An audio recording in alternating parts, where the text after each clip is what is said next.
now part 3. So, like I was saying, it is sad that people prefer that. Like, let's see if I can remember the names.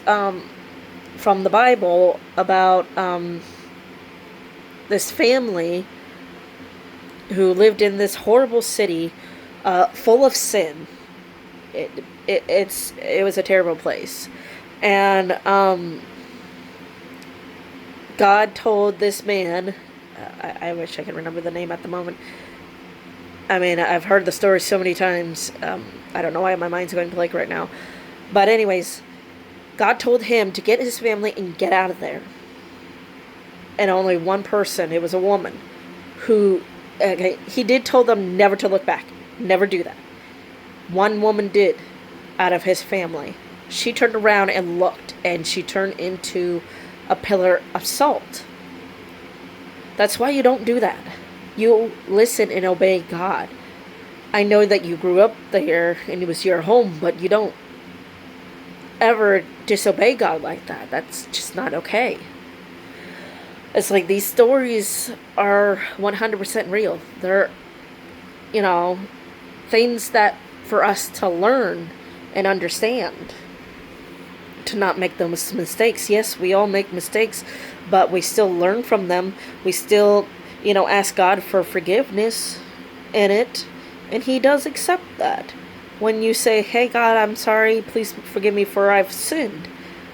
One thing is people like to do is think, oh, you can do that with a pastor, priest, whatever, to confess your sins and they can forgive you. No, it doesn't work that way. It's only God who can do that. Nobody else could do something like that. That's not their job. That's not their entitlement. And I know there's a lot out there who do that, and that's not how it goes. Sorry, they cannot do the forgiving and then say, oh, God does forgive you. How do you know? Did God tell you? Did He say it was your right to do that kind of thing when it's not? That is God's will, not ours. Oh yeah, the Pope was another one. Hey, that's the thing. None of you guys realize that you're adding your own ways to it, and it's wrong. But the other thing is that I have talked about with these Mormon girls who are younger than me. This was years ago when me and my ex were together at the time.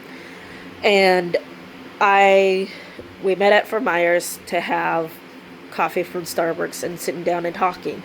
And when I told them about what not everyone ever thinks of this, to really think about how, yes, there are certain things that I don't agree with that Mormons and Catholics do, or whatever kind of religion where you're following God and Jesus, but adding your own stuff to it, which is still not okay. But what I said, there's nothing wrong by keeping our community together. Why does it have to be separated? That is what the enemy wants. Haven't you ever realized that? He wants us to be weak, not strong. It's not just because we're getting strength from God. We're getting strength from each other to worship God, to have God give us that strength all together, not be apart as the Jews, the Christians, the Mormons, the Catholics, and whatever other kind there was, who believe in God and Jesus. It's like, you're missing that point, people. I've realized that.